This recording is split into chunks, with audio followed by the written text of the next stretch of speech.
أعوذ بالله من الشيطان الرجيم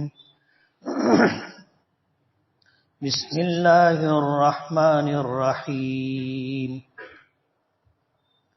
أأنتم أشد خلقا أم السماء بناها رفع سمكها فسواها وأغطش ليلها وأخرج ضحاها والأرض بعد ذلك دحاها أخرج منها ماءها ومرعاها والجبال أرساها متاعا لكم ولأنعامكم فإذا جاءت الطامة الكبرى يوم يتذكر الإنسان ما سعى وبرزت الجحيم لمن يرى فأما من طغى وآثر الحياة الدنيا فإن الجحيم هي المأوى وأما من خاف مقام ربه ونهى النفس عن الهوى فإن الجنة هي المأوى يسألونك عن الساعة أيان مرساها فيما أنت من ذكراها إلى ربك منتهاها إنما أنت منذر من يخشاها كأنهم يوم يرونها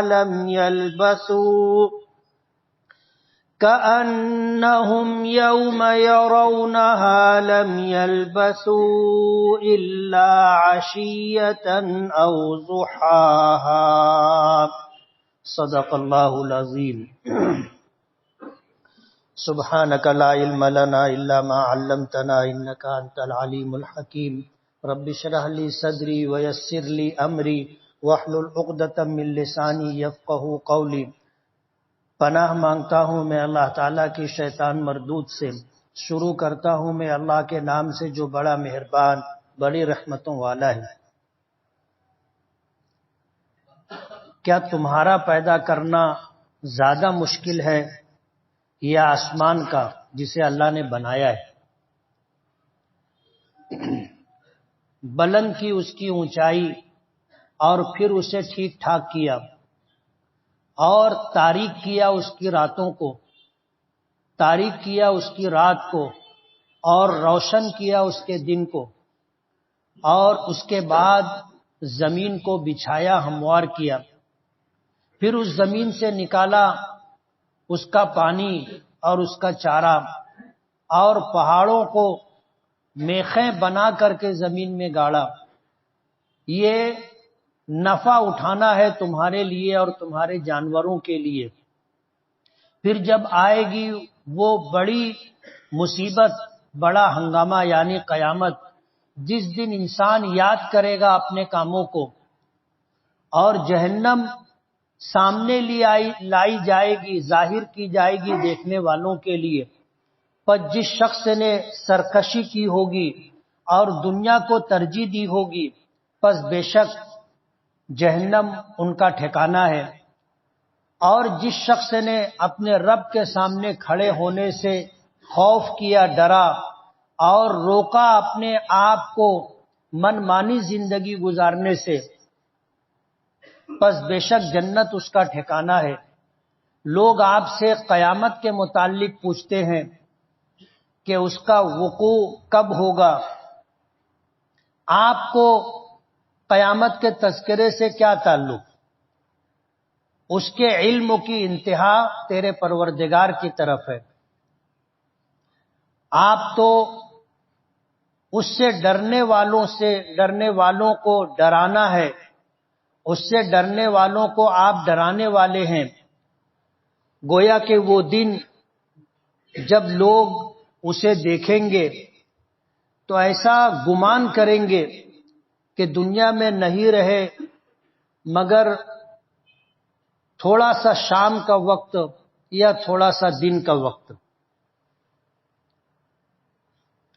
یہ سورہ نازعات کا دوسرا رکوع ہے جس کی تلاوت کی، جس کا ترجمہ آپ نے سنا.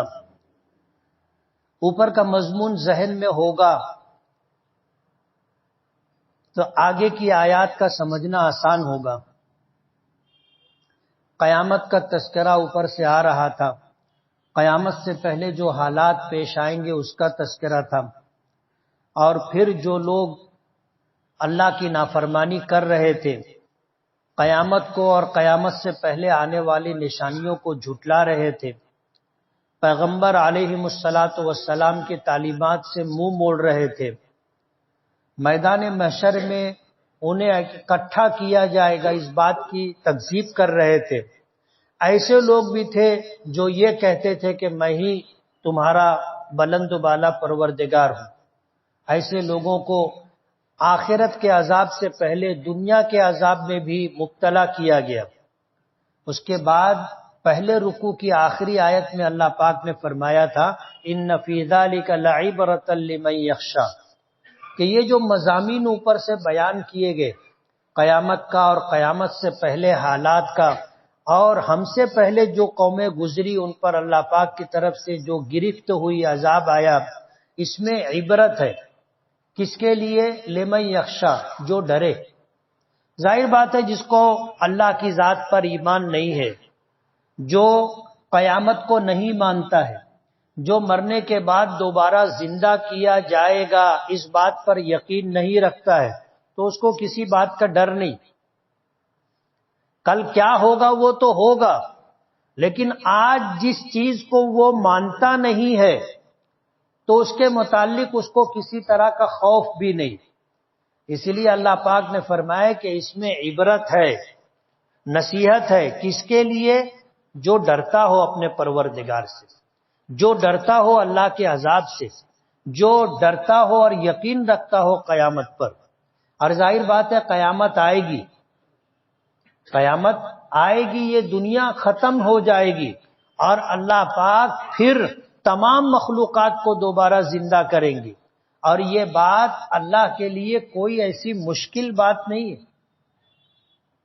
پہلی آیت میں اللہ پاک نے فرمایا اَأَنتُمْ أَشَدُّ خَلْقًا أَمِ السَّمَاءُ بَنَاهَا.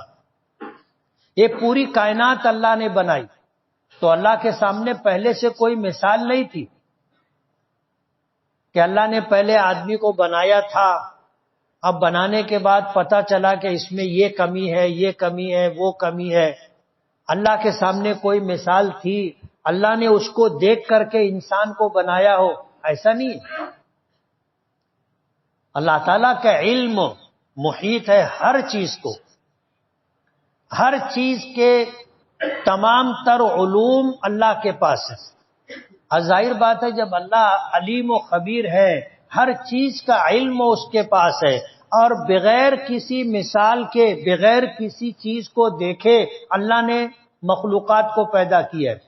اللہ نے کسی انسان جیسی مخلوق کو دیکھا نہیں تھا کہ اس کو دیکھ کر کے انسانوں کو بنایا.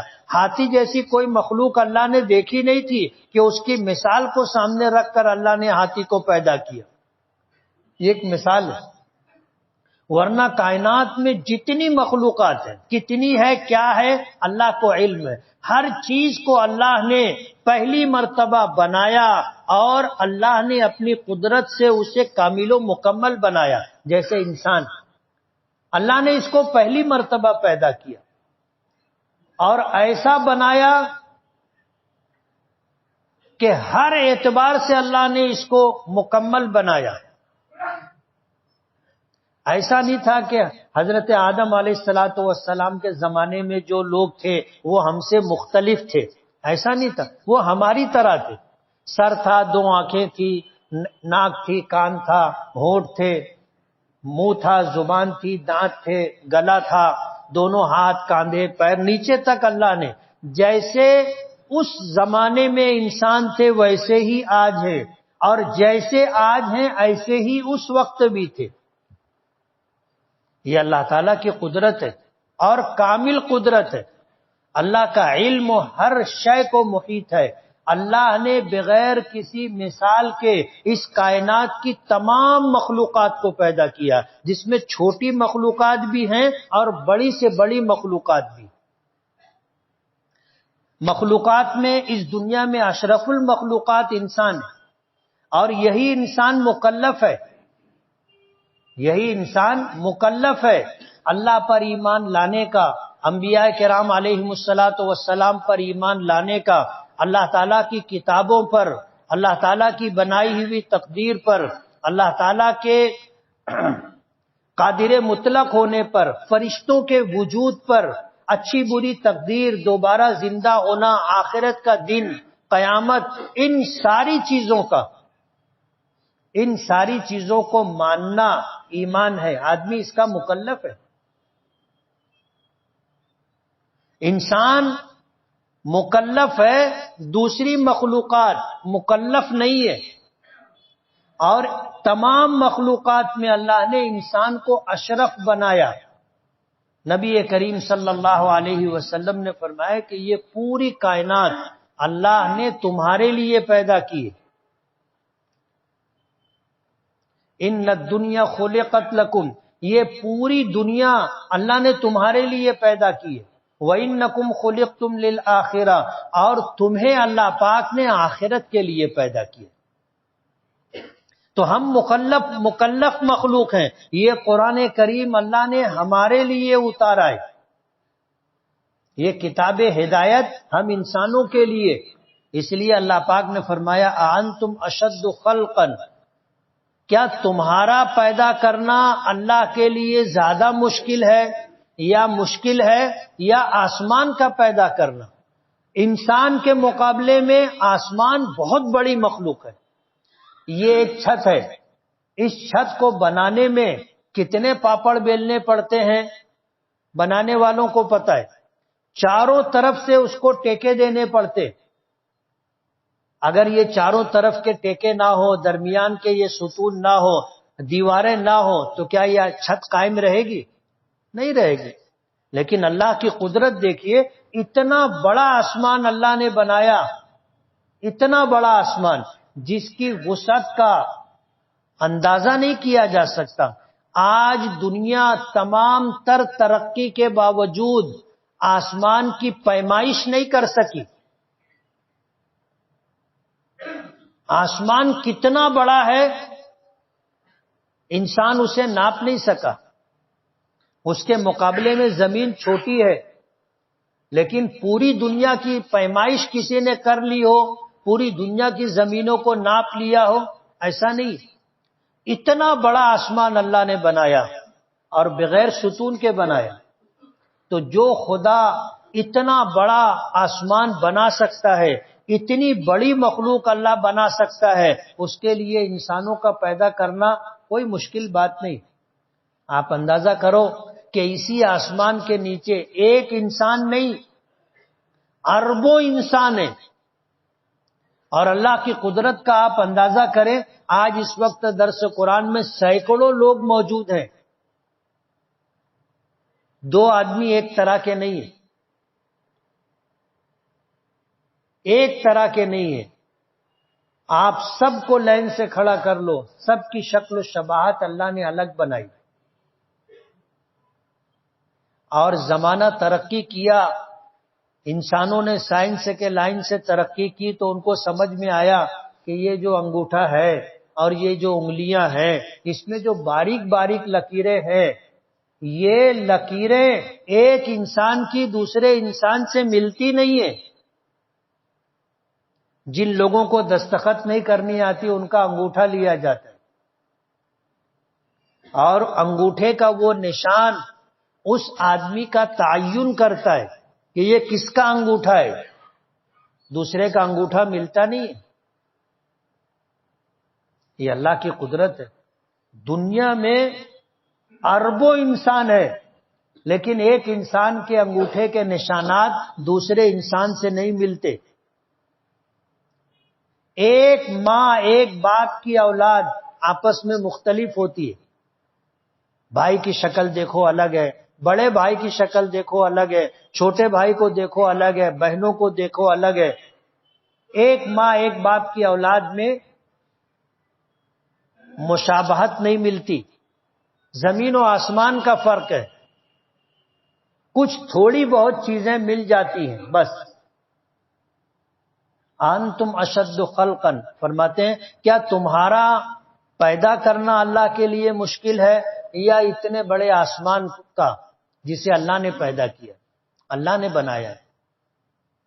اللہ کے لیے کچھ بھی مشکل نہیں. وَمَا ذَلِكَ عَلَى اللَّهِ بِعَزِيزٍ، اللہ کے لیے کوئی کام مشکل نہیں، سب کام اللہ کے لیے آسان ہے. قرآن کریم میں ایک سے زائد مقامات پر اللہ نے فرمایا کہ فَإِذَا قَضَى أَمْرًا فَإِنَّمَا يَقُولُ لَهُ كُن فَيَكُونُ. جب اللہ تعالیٰ کسی چیز کا فیصلہ کر لیتا ہے تو اللہ تعالیٰ کا یہ کہہ دینا کہ ہو جا، وہ کام ہو جاتا ہے. کائنات اللہ کے حکم کے تابع. تو اللہ پاک فرماتے ہیں کہ قیامت آئے گی، سارے انسان ساری مخلوقات ختم ہو جائیں گی، اللہ انہیں دوبارہ پیدا کرے گا. جب پہلی مرتبہ پیدا کرنا اللہ کے لیے مشکل نہیں تھا تو اسی چیز کو دوبارہ پیدا کرنا اللہ کے لیے کیسے مشکل ہوگا؟ ہم انسانوں کے لیے ہوتا ہے کہ پہلی مرتبہ کسی کام کا کرنا مشکل ہوتا ہے، لیکن جب ایک مرتبہ ہم وہ کام کر لیتے ہیں تو اس کام کا دوبارہ کرنا ہمارے لیے آسان رہتا ہے. اللہ تعالیٰ کے لیے جب پہلی مرتبہ مشکل نہیں تھا تو دوسری مرتبہ انسانوں کا پیدا کرنا بنانا اللہ کے لیے کیا مشکل ہے؟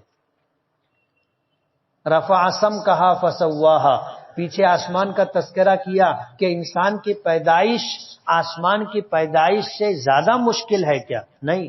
رفع سمکہا، اللہ پاک نے آسمان کی اونچائی کو بلندی عطا کی. کتنی بلندی پر آسمان ہے؟ ابھی ہندوستان سے چندریان 3 گیا تھا تو انہوں نے ایسا بتایا کہ چاند جو ہے زمین سے 4,83,000 کلومیٹر دور ہے. معلوم نہیں یہ صحیح ہے بھی کہ نہیں،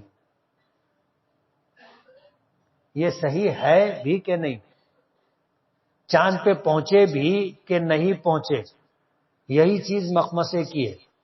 ہمیں اس سے بحث نہیں. آپ اندازہ کرو کہ ایک چاند کتنی مسافت پر ہے. دنیا کے لوگ کہتے ہیں 4,83,000 کلومیٹر دور ہے. آسمان پہلا کتنی دور ہے اللہ بہتر جانتا ہے. پہلا آسمان، پھر اس کے بعد دوسرا آسمان، پھر اس کے بعد تیسرا آسمان، چوتھا، پانچواں، چھٹا، ساتواں. اللہ بہتر جانتا ہے کہ اللہ نے کتنی بلندی آسمانوں کو عطا کی ہے. فسواہا، اور آسمان کو اللہ نے ٹھیک ٹھاک بنایا، اس میں کسی طرح کا عیب نہیں ہے، کوئی پھٹن، کوئی شگاف نہیں ہے، کوئی ٹیڑھا میڑھا پن نہیں ہے. اللہ نے آسمان کو بلندی عطا کی تو بلندی کے ساتھ اس کو ٹھیک ٹھاک بنایا. وَأَغْطَشَ لَيْلَهَا، اور اس کی رات کو اللہ نے اندھیرا تاریک بنایا، رات کو تاریک بنایا. اب یہ روشنی آج ہے، ماضی میں یہ روشنی نہیں تھی. روشنی کے لیے لوگ چراغ جلاتے تھے، اور جہاں چراغ بھی نہیں ہوتا تھا وہاں چاندنی اور ستاروں کی روشنی ہوتی تھی. اور ایسا بھی ہوتا تھا کہ پھر چاند بھی نہیں رہتا تھا، ستاروں کی چمک بھی نہیں رہتی تھی. رات اتنی تاریک ہوتی تھی کہ آدمی انسان کو اپنا ہاتھ نہیں دکھائی دیتا تھا. وَأَغْطَشَ لَيْلَهَا، اس کی رات کو اللہ نے تاریک بنایا. وَأَخْرَجَ ضُحَاهَا، اور نکالا اس کی روشنی کو. مفسرین نے ترجمہ کیا اور روشن کیا اس کے دن کو. ضحاہا، نہارہا، اس کے دن کو روشن کیا. دن اتنا روشن ہوتا ہے کہ اگر اتنی روشنی ہم کہیں سے لانا چاہیں تو ہمارے بس کی بات نہیں ہے. اللہ ایک سورج کے ذریعے پوری دنیا کو روشن کرتا ہے. ہمیں اس چھوٹے سے حال کو روشن کرنے کے لیے کتنے لائٹ جلانے پڑے. اللہ تعالیٰ ایک سورج کے ذریعے پوری دنیا جس کی وسعت کا ہم اندازہ نہیں کر سکتے، سب کو اللہ روشنی دیتا ہے۔ وَالْأَرْضَ بَعْدَ ذَلِكَ دَحَاهَا، آسمان بنانے سے پہلے اللہ نے زمین بنائی تھی، زمین پہلے بنائی تھی، آسمان بعد میں بنایا۔ زمین کو بنانے کے بعد اللہ نے آسمان بنایا، آسمان بنانے کے بعد اللہ نے زمین کو ہموار کیا، دہاہا، اس کو بچھایا، ہموار کیا۔ آج ہم لوگ زمین پر چل پھر لیتے، اس کو اللہ نے رہنے کے قابل بنایا۔ اخرج منہا ماءہا ومرعاہا، اور زمین کو اللہ نے ایسا بنایا کہ اس میں ہماری ضرورت کی تمام چیزیں ہیں۔ اسی زمین سے اللہ نے پانی نکالا، کنووں کے ذریعے سے، چشموں کے ذریعے سے، بورنگوں کے ذریعے سے، ندیوں دریاؤں کے ذریعے سے اللہ نے پانی نکالا۔ ومرعاہا، اور اس کا چارہ نکالا، یعنی ہماری ضرورت کی ساری چیزیں اللہ نے زمین سے نکالی۔ ہمارے جانوروں کی ضرورت، بھوک پیاس کیسے مٹے گی، کیسے ختم ہوگی، اللہ نے ان کے لیے چارہ اور زمین پانی سے نکالا۔ آج ہمیں اس دنیا میں رہتے ہوئے جتنی چیزوں کی ضرورت ہے یا جتنی چیزیں آج ہمارے پاس ہیں، سب اللہ نے زمین سے نکالی۔ ہمارے کھانے کی ساری چیزیں، گیہوں، چاول، دال، باجری، جوار، مکہ، سب کچھ اللہ نے زمین سے نکالا۔ جن دانوں سے تیل نکلتا ہے اللہ نے زمین سے پیدا کیا۔ جن چیزوں سے کپڑا بنتا ہے، کپاس ہے اور دیگر کپڑے، ان کا مٹیریل اللہ نے زمین سے نکالا۔ جن چیزوں سے ہم اپنے مکانات بناتے ہیں، وہ ساری چیزیں اللہ نے زمین سے نکالی۔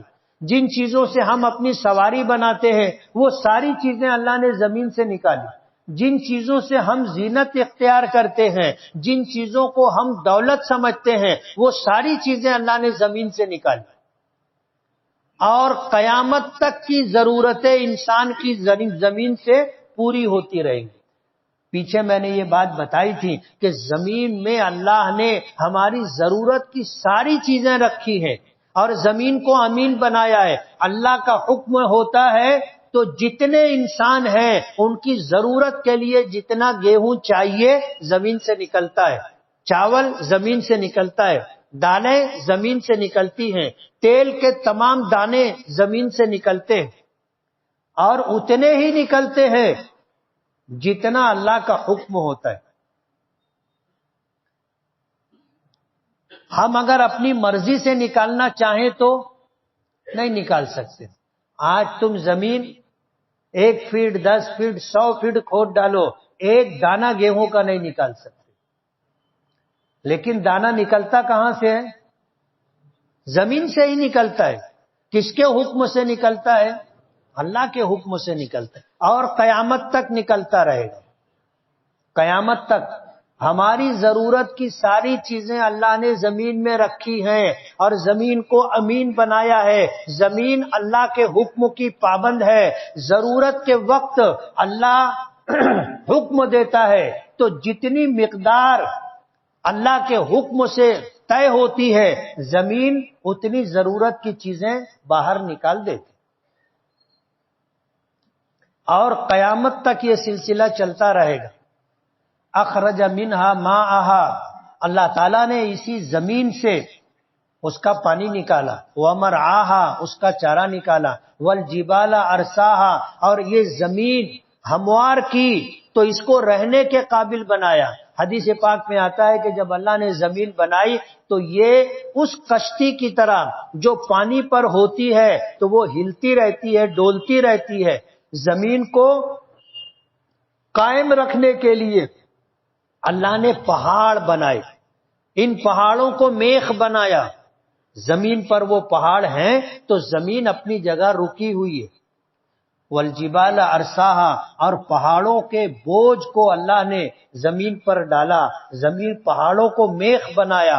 متاعا لکم ولانعامکم، اور یہ فائدہ اٹھانا ہے، نفع پہنچانا ہے اللہ پاک کی طرف سے تمہارے لیے اور تمہارے چوپایوں اور جانوروں کے لیے۔ اگر یہ زمین رات دن ہلتی رہتی تو یہ مکانات نہیں بن پاتے. رات دن مکانات بنائے جاتے، گرتے رہتے. اللہ نے زمین کو قرار عطا کیا تو یہ مکانات بن گئے. معمولی سا جھٹکا آتا ہے، زمین ہلتی ہے تو ہم کہتے ہیں زلزلہ آ گیا.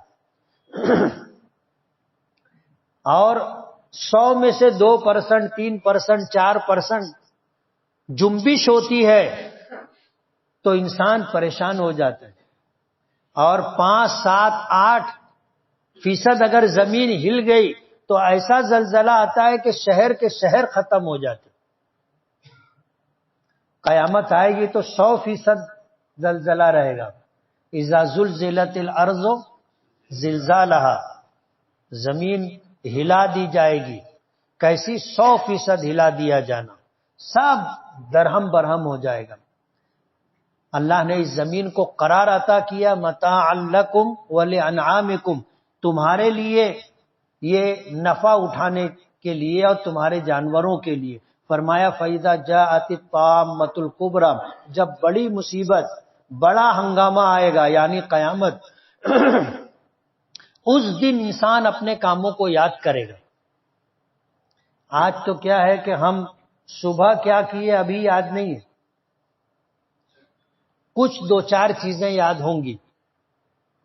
جب بستر پر جاؤ گے تو مراقبہ کرنا، آنکھ بند کر کے، تھوڑا سا سر جھکا کر کے غور کرنا کہ صبح اٹھنے سے لے کر کے اب تک میں نے کیا کیا کیا، کتنے کام اچھے کیے، مجھ سے کتنی غلطیاں ہوئی، کتنی کوتاہیاں ہوئی. آپ یاد کرو گے تو آج یہ 10-12 گھنٹے کی چیزیں یاد نہیں آئیں گی. اور جب روزانہ یہ تمہارا معمول ہوگا تو پھر تمہیں چیزیں یاد رہنے لگیں گی. اور رات میں سونے کے وقت مراقبہ کرو گے تو احساس ہوگا کہ ہم نے دن بھر میں کیا کیا، کتنی نیکیاں کی اور کتنے گناہ، کتنی غلطیاں ہم سے ہوئی. جب یہ احساس ہوگا تو آدمی سونے سے پہلے توبہ کر لے گا، نیکیوں پر اللہ کا شکر ادا کرے گا، اور جو گناہ کوتاہیاں ہو گئی ان پر اللہ سے معافی طلب کرے گا. لیکن جب قیامت آئے گی اور میدان محشر میں سب جمع ہوں گے، یوم یتذکر الانسان ما سعی، جس دن انسان اپنے کاموں کو یاد کرے گا، اپنے اعمال کو یاد کرے گا کہ میں دنیا میں تھا، میں نے کیا کیا کیا. وبرزت الجحیم لمن یری، اور جہنم سب کے سامنے لائی جائے گی. بعض مفسرین نے لکھا کہ جہنم کافروں کے سامنے لائی جائے گی. اکثر مفسرین کہتے ہیں کہ اس دن جہنم پوری دنیا انسانیت کے سامنے لائی جائے گی. اہل ایمان دیکھیں گے جہنم کو اور جہنم کے عذاب کو تو اللہ کا شکر ادا کریں گے کہ اللہ نے اس بڑی مصیبت سے ہمیں بچا لیا. اور کافر جو جہنم کا، قیامت کا، آخرت کے عذاب کا، آخرت کے دن کا انکار کرتے تھے، جب وہ جہنم کو دیکھیں گے تو ان کا غم اور ان کی مصیبت اور بڑھ جائے گی.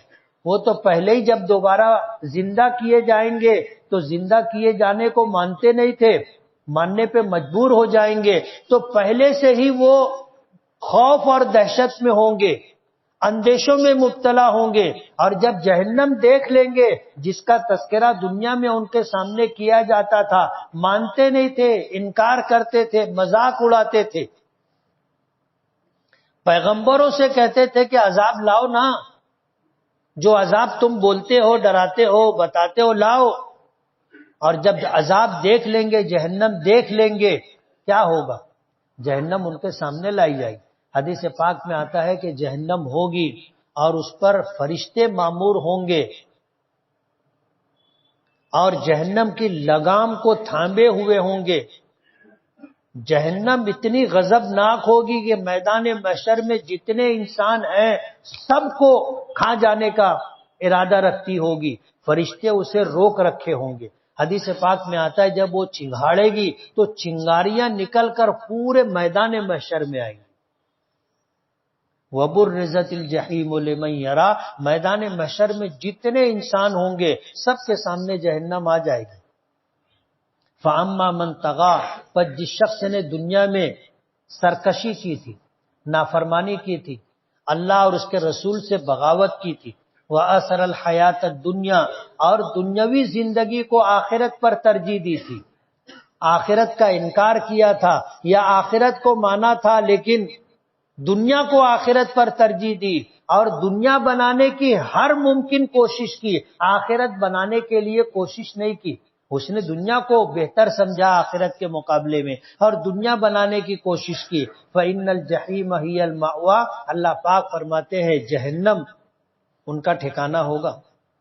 وَأَمَّا مَنْ خَافَ مَقَامَ رَبِّهِ، اور جو شخص اپنے پروردگار کے سامنے کھڑے ہونے سے ڈرا ہوگا، وَنَهَى النَّفْسَ عَنِ الْهَوَىٰ، اور اپنے نفس کو من چاہی زندگی گزارنے سے روکا ہوگا، اللہ کے احکامات پر اپنے نفس کو چلنے کا پابند کیا ہوگا، فَإِنَّ الْجَنَّةَ هِيَ الْمَأْوَىٰ، تو جنت اس کا ٹھکانہ ہوگا۔ پیچھے میں نے یہ بات بتائی تھی کہ جب آدمی کے مرنے کا وقت آتا ہے تو عالم غیب اس کے لیے عالم مشاہدہ میں آتا ہے، اور وہ جنت میں جانے والا ہو تو اس کو پہلے جہنم بتائی جاتی ہے، وہ جہنم دیکھ کر خوفزدہ ہو جاتا ہے، لیکن پھر فرشتے اس کو تسلی دیتے ہیں اور کہتے ہیں کہ دیکھ یہ تیرا ٹھکانہ تھا، لیکن تو ایمان لے آیا، تو نے نمازیں پڑھی، روزے رکھے، زکوٰۃ دی، حج کیا، من چاہی زندگی، نفس چاہتا تھا گناہ کرنا، لیکن تو نے نفس کو روک کے رکھا تھا، اب اللہ نے تیرا ٹھکانہ یہ بنایا، جنت دکھائی جاتی ہے، تو مرنے والا جب اپنا ٹھکانہ جنت دیکھ لیتا ہے چین اور سکون کے ساتھ مرتا ہے، اور جب قبر میں جاتا ہے تو سوال و جواب ہوتا ہے اور وہ صحیح جواب دیتا ہے، پھر فرشتے اسے کہتے ہیں نم کا نومت العروس، سو جا دلہن کی طرح بے خوف ہو کر، مطمئن ہو کر کے سو جا، تو یہ ایسا سوئے گا کہ جب قیامت میں دوسرا سور پھونکا جائے گا تو اس کی آنکھ کھلے گی۔ اور اس کے برعکس جو ایمان سے محروم رہا، اللہ کو ناراض کر کے زندگی گزارتا رہا، اللہ اس کے رسول کے احکامات سے سرتابی کی، منہ موڑا، من چاہی زندگی گزارا، نفس نے جو چاہا وہ کرتا رہا، تو مرنے کے وقت اس کو پہلے جنت بتائی جاتی تو وہ خوش ہو جاتا ہے، جنت دیکھ کے خوش ہو جاتا ہے، پھر فرشتے اس کو کہتے ہیں کہ تو ایمان نہیں لایا تھا، کفر کے ساتھ، شرک کے ساتھ اور نافرمانیوں کے ساتھ زندگی گزاری، تو اللہ نے تجھے اس سے محروم کر دیا، اب تیرا ٹھکانہ یہ، اس کو جہنم بتائی جاتی، وہ دیکھ کے تو خوفزدہ ہو جاتا، مرنا نہیں چاہتا، روح اس کے جسم سے نکلنا نہیں چاہتی، لیکن موت تو برحق ہے، مرنا پڑتا ہے، یہیں سے اس کے اوپر وہ خوف مسلط ہوتا ہے جہنم کو دیکھ کر کے کہ یہ ٹھکانہ ہوگا، یہ غم، یہ خوف لے کر کے دنیا سے جاتا ہے، میدان محشر میں پہنچے گا تو پہلے سے اس کو خوف ہوگا، اور پھر جنت وَبُرِّزَتِ الْجَحِيمُ لِمَن يَرَىٰ، جہنم اس کے سامنے لے آئی جائے گی کہ مرنے کے وقت تجھے دور سے بتائی گئی تھی، اب یہ سامنے ہے۔ يَسْأَلُونَكَ عَنِ السَّاعَةِ، لوگ آپ سے قیامت کے بارے میں پوچھتے، مشرکین مکہ حضور سے آگے پوچھا کرتے تھے محمد قیامت کب آئے گی، تنزیہ پوچھنا۔ کچھ ایسے لوگ بھی ہوتے تھے جو پوچھتے تھے قیامت کب آئے گی، اور وہ پیغمبر کو تانا دینا یا پیغمبر کا مذاق اڑانا یا طنز کرنا مقصود نہیں ہوتا تھا، لیکن جانکاری کے لیے پوچھتے تھے قیامت کب آئے گی۔ حدیث پاک میں اس کا تذکرہ ملتا ہے کہ نبی کریم صلی اللہ علیہ وسلم سے کسی نے پوچھا قیامت کب آئے گی، متی الساعہ یا رسول اللہ، اللہ کے رسول قیامت کب آئے گی یا اس کی نشانیاں کیا ہے؟ حضور پاک صلی اللہ علیہ وسلم نے لا علمی کا اظہار کیا۔ حدیث پاک میں آتا ہے جبرائیل آئے تو جبرائیل سے پوچھا کہ جبرائیل قیامت کب آئے گی، تو انہوں نے ایسے بتایا۔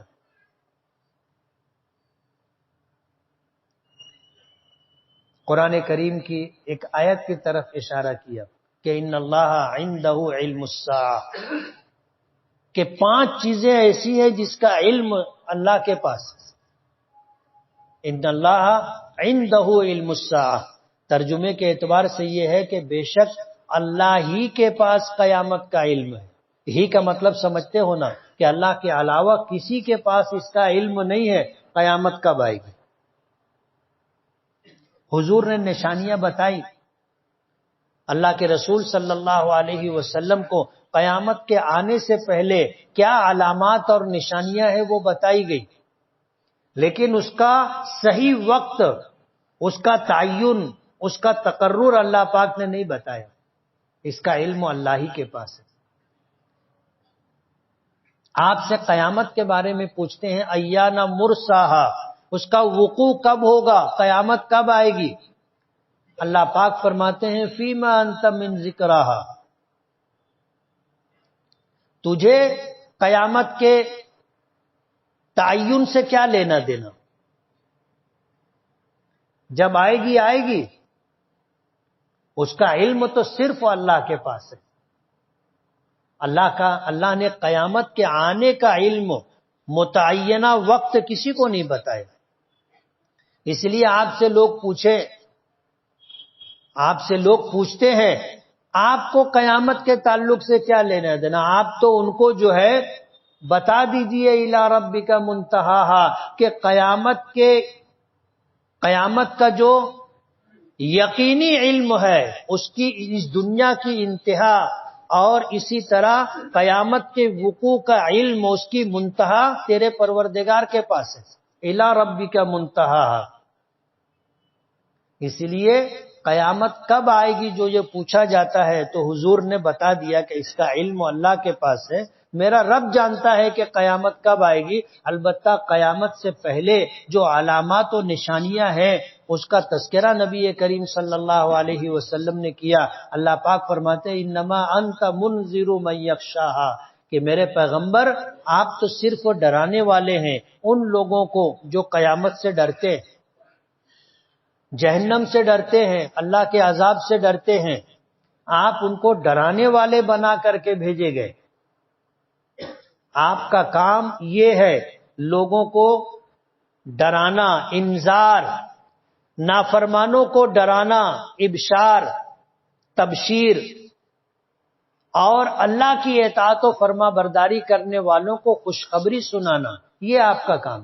آپ کو بشیر و نذیر بنا کر کے بھیجا گیا ہے۔ انما انت منذر من یخشاہا، من یخشاہا جو ڈرے اس کو ڈرانا، یعنی جس کو قیامت کا یقین ہوگا، اللہ پر ایمان رکھتا ہوگا، اللہ کی باتوں پر، نبی کی باتوں پر یقین رکھتا ہوگا، اور جن چیزوں کا عقیدہ رکھنا ہے اس میں قیامت کا وقوع بھی ہے، جو اس کو مانتا ہوگا، آپ کا ڈرانا اس کو کام آئے گا، وہ ڈرے گا۔ اور جو ان چیزوں کو مانتا ہی نہیں ہے اس کو کائے کا ڈر؟ ڈرانے سے بھی وہ آدمی ڈرنے والا نہیں ہے۔ کأنہم یوم یرونہا، اور اس دن گویا ایسا لگے گا، قیامت کے دن جب آدمی جہنم کو، قیامت کو دیکھے گا تو قیامت کو، میدان محشر کے دن کو دیکھنے کے بعد اس دنیا میں اپنی زندگی کے متعلق وہ ایسا سمجھے گا لم یلبثوا الا عشیۃ او ضحاہا، کہ وہ تو اس دنیا میں آدھا دن یا اس سے کچھ کم رہا۔ عشیہ کہتے ہیں ظہر کے بعد سے سورج غروب ہونے تک کے وقت کو، اور ضحا کہتے ہیں سورج طلوع ہونے سے لے کر کے زوال تک کے وقت کو۔ یہ آدھا دن ہوا۔ پورا دن سورج طلوع ہونے سے سورج ڈوبنے تک یہ پورا دن، اور اس کا آدھا زوال جب ہوتا ہے تو پہلے حصے کو ضحا کہتے ہیں اور دوسرے حصے کو عشیہ کہتے ہیں۔ تو میدان محشر میں جب لوگ پہنچیں گے اور قیامت، جہنم، جنت، یہ سارے ماحول کو دیکھیں گے تو ایسا ان کو لگے گا جیسے دنیا میں صرف آدھا دن رہے، صبح سے دوپہر تک یا دوپہر سے شام تک۔ آپ سوچو، آخرت کے مقابلے میں ہمیں ایسا گمان ہوگا کہ ہم اس دنیا میں چند گھنٹہ رہے۔ کتنا رہے؟ چند گھنٹہ۔ آخرت کے مقابلے میں اس دنیا کی کوئی حیثیت نہیں ہے. یہ دنیا ختم ہوگی اور آخرت کبھی ختم نہیں ہوگی. اور اس پوری دنیا کی پیدائش سے لے کر کے قیامت تک کا جو زمانہ ہے آخرت کے مقابلے میں ایسا ہے جیسے پلک جھپکتی ہے. ایک لمحہ یا اس سے بھی کم. یہ زندگی جو اللہ پاک نے ہمیں دی ہے، یہ تھوڑی سی زندگی رب چاہی ہم گزار لیں، ایمان لا کر اللہ اس کے رسول کے حکموں کے مطابق گزار لیں. دنیا میں نصیب سے جو ملنا ہے وہ ہر حال میں ملے گا، لیکن اپنی کوشش آخرت بنانے کی جو ہوگی، یہ کوشش ہمیں کل اس طرح کام آئے گی کہ جنت میں جانے کے بعد بھی آدمی کو دنیا میں وہ اوقات جو غفلت میں گزر گئے اس پر حسرت ہوگی. حدیث پاک میں آتا ہے جب جنتی جنت میں جائے گا اور جنت میں جو نعمتیں اللہ پاک اسے عطا کرے گا، ان نعمتوں میں نعمتیں ایسی بھی ہوں گی جو ایک مرتبہ سبحان اللہ کہنے پر ملی ہوگی، ایک مرتبہ الحمدللہ کہنے پر ملی ہوگی، ایک مرتبہ اللہ اکبر کہنے پر، ایک مرتبہ لا الہ الا اللہ کہنے پر ملی ہوگی. تو وہ سوچے گا کہ دنیا میں میرے جو اوقات اللہ کے ذکر کے بغیر گزر گئے، کاش میں اس پورے وقت میں اللہ کا ذکر کرتے رہتا. نبی کریم صلی اللہ علیہ وسلم نے نماز، روزہ، زکوٰۃ، حج، قرآن کریم کی تلاوت کے ساتھ اپنے ماننے والوں کو، ایمان والوں کو حکم دیا کہ اگر ہو سکے تو تم دنیا میں ایسے رہو کہ تمہاری زبان ہمیشہ اللہ کے ذکر سے تر و تازہ رہے.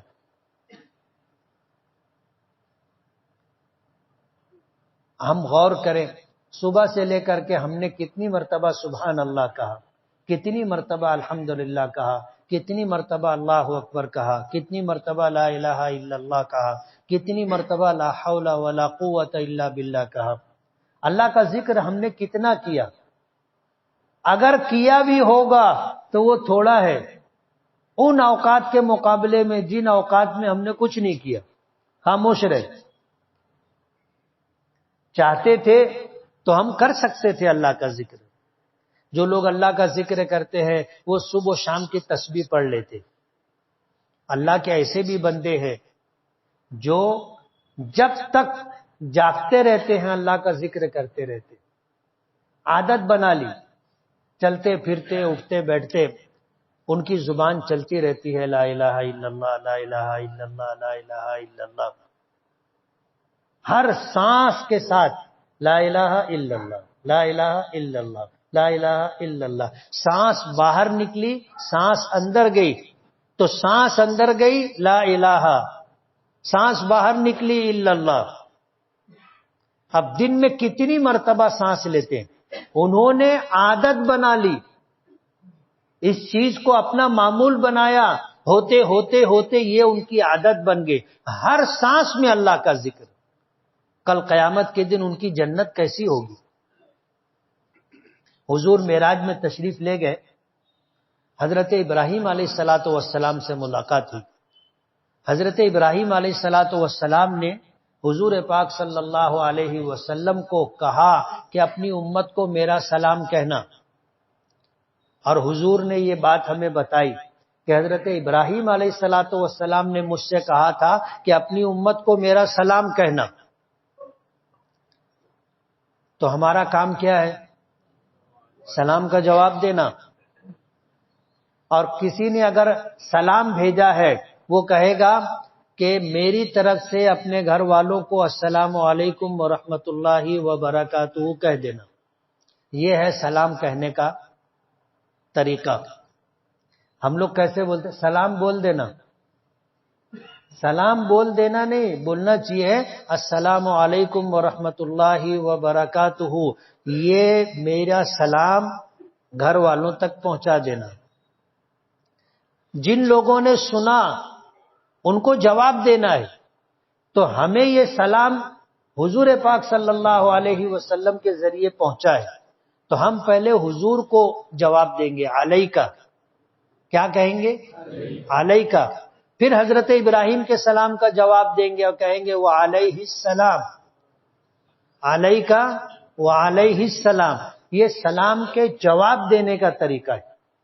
حضرت ابراہیم نے سلام کہنے کے بعد کہا تھا اپنی امت کو کہہ دینا کہ جنت چٹیل میدان ہے جس کی مٹی مشک سے زیادہ خوشبودار ہے، اور ایک مرتبہ سبحان اللہ کہنا ایک درخت لگاتا ہے، ایک مرتبہ اللہ اکبر کہنا ایک درخت لگاتا ہے، ایک مرتبہ الحمدللہ کہنا ایک درخت لگاتا ہے، ایک مرتبہ لا الہ الا اللہ کہنا ایک درخت لگاتا ہے۔ یعنی جنت اور جنت کی نعمتیں اللہ کے ذکر پر بڑھیں گی۔ جنتی کو اللہ جنت میں جو دے گا، لیکن دنیا میں جو جتنا زیادہ اللہ کا ذکر کیا ہوگا اس کی جنت اتنی زیادہ مزین ہوگی، اتنی زیادہ نعمتوں سے بھری ہوگی، اتنی زیادہ شاندار ہوگی۔ تو جہنمی میدان محشر میں جتنے لوگ ہوں گے، جب میدان محشر میں قیامت کے دن کو دیکھیں گے تو ان کو ایسا لگے گا کہ اس دنیا میں بس چند گھنٹہ وہ رہے، چند گھنٹہ، الا عشیۃ او ضحاہا، یا تو دن کا آدھا بعد والا حصہ یا آدھا پہلے والا حصہ۔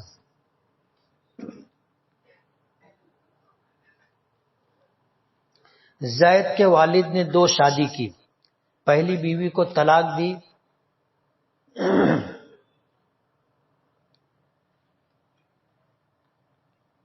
جو ننیحال میں پرورش پائے، یعنی مطلب جو بچے پہلی بیوی کے تھے وہ ننیحال میں پرورش پائے، دوسری بیوی کے لڑکے باپ کی وراثت کو بیچ رہے ہیں اور کھا رہے ہیں، ایسی صورت میں پہلی بیوی کے بچوں کو کیا کرنا چاہیے؟ پنچ حضرات کے ذریعے اپنے حق کا مطالبہ کرنا چاہیے۔ طلاق دے دینے سے میاں بیوی کا رشتہ ختم ہو گیا، بیوی اب نکاح میں نہیں ہے، اس لیے بیوی ہونے کی حیثیت سے اس کو حصہ نہیں ملے گا، لیکن جو یہ بچے ہیں وہ باپ کی اولاد ہیں، وہ ہر حال میں حقدار ہیں، چاہے باپ نے ان کو عاق کر دیا ہو، لا دعویٰ لکھ دیا ہو، تو بھی یہ بچے حقدار ہیں، پنچوں کے ذریعے سے اپنے حق کا مطالبہ کرنا چاہیے۔ زید کے والد نے 2 شادی کی، پہلی بیوی کو طلاق دے دی اور بیوی اپنے میکے آ گئی، وہیں سے بچوں کی پرورش اور شادی وغیرہ ہوئی۔ زید کے والد کو ترکے میں 2.5 کروڑ کی خطیر رقم ملی ہے۔ زید کے والد کے پہلی بیوی کے لڑکے اس میں حصے دار ہوں گے کہ نہیں ہوں گے؟ اگر ہوں گے تو پہلی بیوی اور دوسری بیوی کے لڑکے کو کس طرح وراثت میں حصہ ملے گا؟ دوسری بیوی کے لڑکے کو جتنا ملے گا اتنا ہی پہلی بیوی کے لڑکے کو ملے گا، دوسری بیوی کی لڑکی کو جتنا حصہ ملے گا اتنا ہی پہلی بیوی کے لڑکی کو بھی ملے گا۔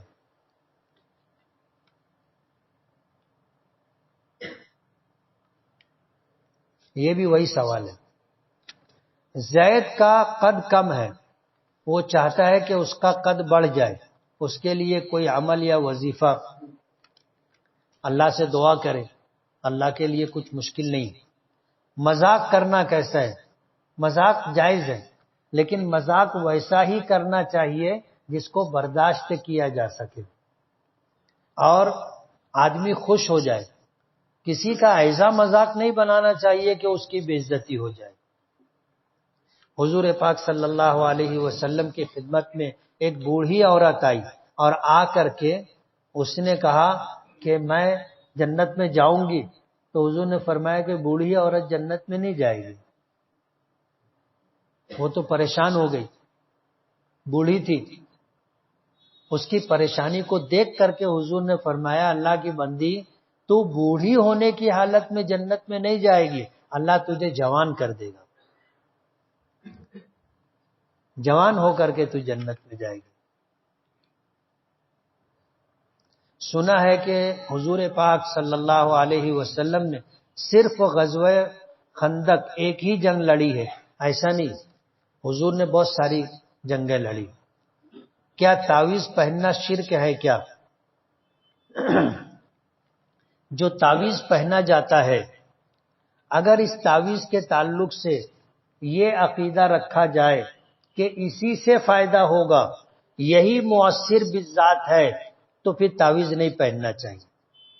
اور تعویذات ان لوگوں کو تعویذ پہننا چاہیے جو آیت الکرسی، قرآن کریم کی آیات، معوذات نہیں پڑھ سکتے، اور جن کو پڑھنے کا ڈھنگ ہے ان کو پڑھنا چاہیے، ان کو پہننے کی ضرورت نہیں ہے۔ نبی کریم صلی اللہ علیہ وسلم خود پڑھتے تھے، اور حضرات حسنین جو بچے تھے پڑھ نہیں سکتے تھے، پڑھنا نہیں جانتے تھے، آپ پڑھ کے ان کو دم کرتے تھے۔ اس لیے تعویذات نہیں پہننا چاہیے، بہتر یہ ہے کہ آدمی پڑھے، اور اگر اسے مؤثر بالذات نہیں سمجھتا ہے تو تعویذ پہن بھی سکتے۔ اگر میں نفع کے بارے میں سوچوں تو نقصان ہو جاتا ہے، اور میں خود نہ سوچوں تو نفع ہوتا رہتا، تو مت سوچا کر۔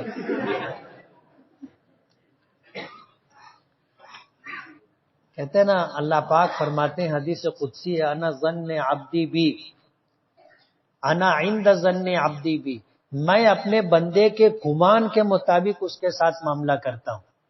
جو آدمی سوچتا ہے کہ یار مورا کا ہوئیے تو کا ویسا ہی ہو جاتا۔ ہمیشہ اللہ سے اچھا گمان رکھنا چاہیے، اللہ سے اچھا گمان رکھو، اچھا ہوگا۔ حضرت عیسیٰ علیہ السلام چاروں سلسلوں میں سے کس سلسلے میں آئیں گے معلوم نہیں۔ موبائل کے غلط استعمال کی وجہ سے گھر میں تنگی آ سکتی ہے کیا؟ گناہوں کی نحوست ہوتی ہے، جیسے نیکیوں کی برکات ہوتی ہیں، اسی طرح گناہوں کی نحوست بھی ہوتی ہے۔ موبائل کا غلط استعمال نحوست، مصیبت، بلائیں، پریشانیاں لاتا ہے۔ ٹیچر حضرات چھوٹے بچوں کو اسکول میں ایکشن سانگ اور گیت کے نام پر نچواتے ہیں، ان کا یہ عمل درست ہے کیا؟ جائز نہیں۔ ناچنا گانا ہماری شریعت میں حرام ہے۔ جب مکہ فتح ہوا تھا، حضرت اسامہ ابن زید رضی اللہ تعالیٰ عنہ غلام زادے تھے، حضرت زید ابن حارثہ غلام تھے، اور پیچھے میں نے بتایا تھا کہ جب ان کے والد اور چچا لینے آئے تھے تو حضور نے حضرت زید کو بلایا تھا اور فرمایا تھا کہ ان کو پہچانتے ہو؟ بولے ہاں۔ کون ہے؟ بولے میرے والد ہیں اور یہ چچا۔ کہا یہ تمہیں لینے کے لیے آیا، تم جانا چاہو تو جا سکتے ہو، اور نہیں جانا چاہو تو میں زبردستی نہیں لے جانے دوں گا۔ تو زید نے فیصلہ کیا تھا کہ اللہ کے رسول، میں ماں باپ کو چھوڑ کر آپ کے ساتھ رہنا چاہتا ہوں۔ حضور خوش ہو گئے، اور ان کے باپ اور چچا بھی خوش ہو جائیں تو پھر حضور نے زید کا ہاتھ پکڑا، حرم شریف گئے، اور کعبے کے پاس مطاف میں کھڑے ہو کر کے اعلان کیا کہ زید میرا غلام تھا، اسے میں نے آزاد کیا، اور آج سے زید میرا بیٹا ہے، تاکہ باپ بھی مطمئن ہو جائے۔ باپ اور چچا خوش ہو گئے کہ اب بیٹا غلامی سے نکل گیا، آزادی کی زندگی، اور اتنا بڑا مقام کہ حضور پاک صلی اللہ علیہ وسلم نے اسے اپنا بیٹا بنا لیا۔ ان کے بیٹے تھے اسامہ، اور وہ زمانہ تھا کہ غلامی اور آزادی کو لوگ سمجھتے تھے، غلاموں کی زندگی کیسی ہوتی تھی لوگوں نے دیکھا تھا، اور آزادی کا کیا مقام و عزت تھی وہ بھی دیکھا تھا۔ لیکن جو غلام زادے ہو، یعنی غلام کی اولاد ہوتی تھی، ان کو عزت کم ملتی تھی۔ لیکن حضور نے فتح مکہ کے موقع پر اپنے ساتھ سواری پر حضرت اسامہ کو بٹھایا تھا، حسن اور حسین کو نہیں بٹھایا تھا۔ آپ اندازہ کرو کہ حضرت اسامہ سے حضور کو کتنی محبت تھی۔ جب مکہ فتح ہوا تو خوشی میں حضرت اسامہ جوش میں آ گئے اور اچھلنے لگے، تو حضور نے فرمایا علیکا یا اسامہ، ماہ یا اسامہ، اسامہ رکو رکو رکو، میری شریعت میں خوشی کے موقع پہ ناچنا حرام ہے، اور غمی کے موقع پہ نوحہ اور ماتم کرنا حرام ہے۔ تو ہماری شریعت میں ناچ گانے کی کوئی گنجائش نہیں ہے، کوئی جگہ نہیں۔ جو ٹیچر مسلمانوں کے بچوں کو یہ کام سکھاتے ہیں ان کو نہیں کرنا چاہیے۔ کریں گے بچے، گناہ کس کو ملے گا؟ جس نے سکھایا ہے کروایا ہے اس کو، بچے تو ابھی بچے ہیں، مکلف بھی نہیں ہے، ان کو کیا معلوم ناچنے گانے کا کام ثواب کا کام ہے کہ گناہ کا کام ہے۔ جو لوگ عمرہ کرنے جاتے ہیں وہ لوگ وہاں رہتے ہوئے احرام باندھ کر مطاف میں چلے جاتے ہیں اور طواف کرتے رہتے ہیں اور اندر نماز وغیرہ پڑھتے رہتے ہیں۔ ایسا کرنا کیسا ہے؟ یہ وہاں کا ایک نظام ہے، صحیح ہے یا غلط ہے یہ قابل غور ہے۔ انتظامی لائن سے انہوں نے ایسا نظام بنایا کہ مطاف میں وہی لوگ جا سکتے ہیں جو احرام کی حالت میں ہوں گے، حالانکہ ان کو اس طرح روکنے کا حق نہیں۔ اللہ کا گھر ہے، جو پہلے آئے گا وہ آگے پوری مسجد میں جہاں جانا چاہے وہ جا سکتا ہے۔ آپ روکنے والے کو اگر اپنی مسجد میں ایسا انتظام ہو جائے کہ بھائی کیلے والے پہلی صف میں آئے، نیا پورے والے پیچھے جائے، تو کیا یہ صحیح ہے؟ تو ایسا نظام بنانا کہ جو احرام میں ہوگا وہ نیچے جائے گا مطاف میں، نہیں تو اوپر جاؤ۔ انتظامی لائن سے ایسا انہوں نے کیا ہے۔ ہاں اگر حرم پورا بھرا رہتا اور اوپر کوئی نہیں جاتا، سب نیچے گھستے، تو ایک ترتیب بنائی جا سکتی تھی۔ نیچے پورا مطاف خالی رہتا ہے اور یہ سب کو اوپر بھیجتے رہتے، نیچے اور مطاف کے علاوہ پوری مسجد حرام لاکھوں آدمی سما سکتے ہیں، ایسا خالی رہتا ہے اور وہ جانے نہیں دیتے۔ اس لیے یہ نظام ہی ہمارے حساب سے تو ٹھیک نہیں۔ اب جو لوگ بجائے سلا ہوا کپڑا پہننے کے چادر باندھ کے چلے جا سکتے، مجھے لگتا ہے کہ گنجائش ہے وہ جا سکتے۔ شہر کے سیٹھ حضرات زکوٰۃ نہ دینا پڑے، رمضان کے پہلے زمین پلاٹ کارخانہ بلڈنگ وغیرہ کا کام شروع کر دیتے ہیں، یہ کہاں تک درست ہے؟ اگر ان کی نیت زکوٰۃ بچانے کی ہے تو آپ سمجھ سکتے ہو جیسی نیت ویسی برکت، اور اگر یہ نیت نہیں ہے کہ زکوٰۃ بچانا ہے، ایک نظام بنا، پروگرام بنا، انہوں نے زمین خرید لی، شیڈ بنانا شروع کر دیا، گھر بنانا شروع کر دیا، تو بنا سکتے۔ مزدور بڑھانے کو کہتا ہے تو کہا جاتا ہے کام دیکھ لو دوسری جگہ، یہ درست ہے کیا؟ مزدوری ماحول دیکھ کر طے کی جاتی ہے، یعنی عام طور پر جو مزدوری ہے وہ مزدوری دینا چاہیے، مزدوروں کا استحصال نہیں ہونا چاہیے کہ کوئی آدمی مزدوری ایک کام کی 10 روپیہ دے رہا ہے، آپ 10 روپیہ نہیں دے رہے، 9 روپیہ دے رہے، 8 روپیہ دے رہے، 7 روپیہ دے رہے، کم دے رہے، ایسا نہیں ہونا چاہیے۔ اور اس موقع پر مزدور کو یہ کہنے کا حق ہے کہ آپ مزدوری بڑھاؤ، اور اگر مزدوری 10 روپیہ ہے اور آپ کو 10 روپیہ مل رہا ہے پھر آپ بولتے ہو مزدوری بڑھاؤ، تو یہ مالک کی مرضی پر ہے، وہ بڑھانا چاہے بڑھائے، نہیں بڑھانا چاہے نہیں بڑھائے۔ اور اگر آپ ضد کر رہے ہو تو وہ یہ کہہ سکتا ہے کہ دوسری جگہ کام دیکھ لو جہاں تم کو زیادہ ملے۔ اب ظاہر بات ہے کہیں زیادہ نہیں مل رہی ہے تو اس کو کہاں زیادہ مل جائے گی؟ تو اگر ماحول کے اعتبار سے جس جگہ آدمی کام کر رہا ہے وہاں مزدوری کم ہے تو مزدوری بڑھانے کا مطالبہ کر سکتا ہے، اور اگر سیٹھ مزدوری برابر دے رہا ہے تو اب اگر یہ مطالبہ کر رہا ہے تو پھر سیٹھ کی مرضی پر ہے، وہ بڑھا کے دینا چاہے تو بڑھا کے دے، نہیں تو یہ کہہ سکتا ہے کہ میرے یہاں یہی مزدوری ملے گی، اگر راضی ہو قبول ہو تو ٹھیک ہے، اور اگر آپ اس پہ راضی نہیں ہو تو جہاں آپ کو زیادہ مزدوری ملتی ہو آپ جا سکتے ہیں۔ صرف 26-27 رجب کا روزہ رکھ سکتے ہیں کیا؟ رکھ سکتے ہیں۔ کسی دن کا تعین کر کے رکھنا یہ مناسب نہیں، کیف متفق آپ رکھ سکتے ہیں۔ بسم اللہ۔